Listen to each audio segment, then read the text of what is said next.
Pyramid এই কথাটা বললেই চোখের সামনে ভেসে ওঠে মিশরের ছবি।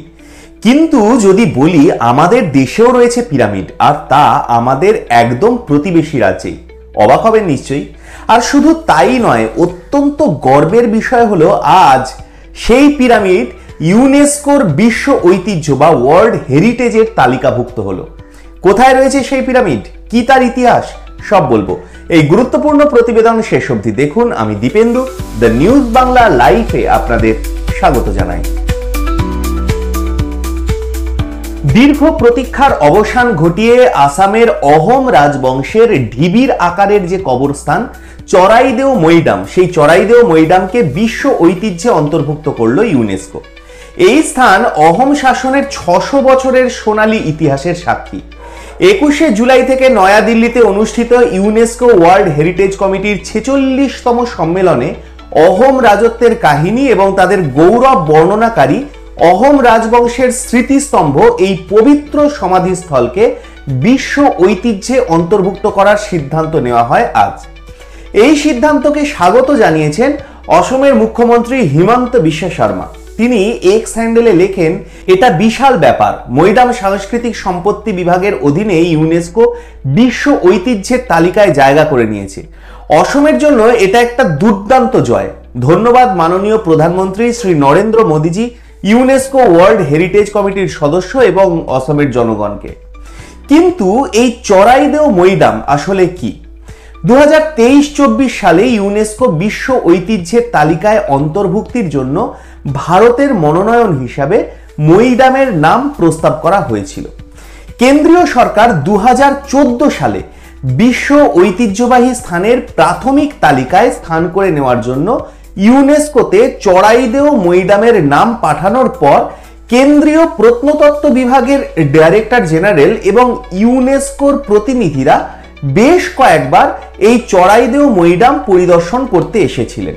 অসমের বিভিন্ন অঞ্চলে বিভিন্ন রাজার শাসনকালে নির্মিত সমাধির উপস্থিতি দেখা যায়, যা স্থানীয় ভাষায় পরিচিত মৈদাম হিসাবে। অন্যান্য স্থানের তুলনায় রাজ্যের উচ্চ অসম অঞ্চলে অবস্থিত এবং অহোম রাজ্যের পূর্ববর্তী রাজধানী চড়াইদেওতে বিপুল সংখ্যক ঐতিহাসিক মৈদাম রয়েছে। এই মৈদামগুলো আসলে মৃতের কবরস্থান, তাই অহোম রাজবংশের প্রতিনিধিরা মৃতদেহ পোড়ানোর পরিবর্তে সমাধি দেওয়ার ঐতিহ্য পালন করতেন। রাজার মৃত্যু হলে তার বংশের লোকেরা সমাধিস্থলে একটা মৈদাম নির্মাণ করতেন। সেই ধর্মীয় বিশ্বাস অনুসারে তাই অহোমরা মৈদামগুলিকে পবিত্র স্থান হিসাবেই বিবেচনা করে আসছে।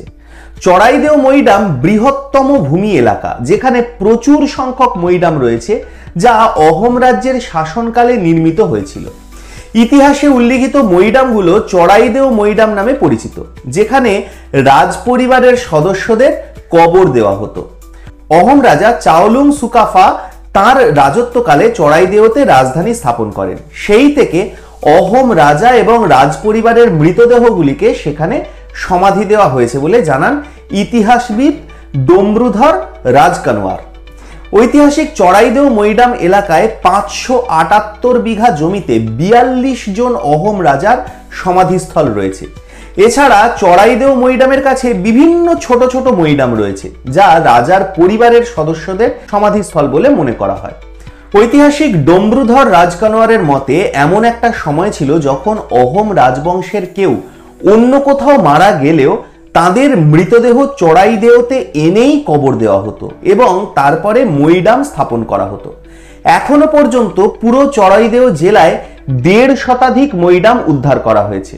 তবে মৈদাম আবিষ্কার ও শনাক্তকরণে প্রত্নতত্ত্ব বিভাগ ও ঐতিহাসিকরা এখনো কাজ করছেন বলে জানিয়েছেন ঐতিহাসিক রাজকানোয়ার। চড়াইদেও মৈদাম এলাকার ভিতরে আরো তথ্য সংগ্রহের জন্য বেশ কয়েকবার সেখানে খনন করা হয়েছে।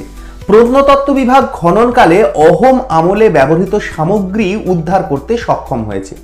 বহু বছর ধরে সবাই দাবি করে আসছিল যে অহোম শাসনের সোনালী ইতিহাসের স্বাক্ষর বহনকারী এই ঐতিহাসিক চড়াইদেও মৈদাম এলাকাটিকে বিশ্ব ঐতিহ্যবাহী স্থান হিসাবে বিবেচনা করা হোক। কেন্দ্রীয় ও রাজ্য সরকারও এক্ষেত্রে বিশেষ ভূমিকা পালন করেছে। ইতিহাসের দিক দিয়ে আমাদের দেশ কিন্তু বিশ্বের অন্যান্য দেশের থেকেও অনেকটাই এগিয়ে। কিন্তু দেখুন, আমরা ইতিহাসে কিন্তু এইসব পড়িনি। বলা ভালো, এর আগের সরকারের অঙ্গুলি হেলনে আমাদের পাঠ্যসূচি থেকে বাদ দিয়ে দেওয়া হয়েছে আমাদের দেশের এই গুরুত্বপূর্ণ বিষয়গুলো। অথচ বিশ্ব আমাদের চিনতে ভুল করেনি। কিন্তু আমরা চেপে রাখবো না, কবর থেকে খবরে তুলে আনবো এমনই সব চেপে রাখা ইতিহাস। আপনারা কি বলেন? আপনাদের মূল্যবান এবং গুরুত্বপূর্ণ মতামত জানান দ্য নিউজ বাংলা লাইভের কমেন্ট সেকশনে। আর দেখতে থাকুন দ্য নিউজ বাংলা লাইভ। দুর্নীতি রাজনীতির বাইরে এই ধরনের সব খবর জানতে চোখ রাখুন কেবলমাত্র দ্য নিউজ বাংলা লাইভে।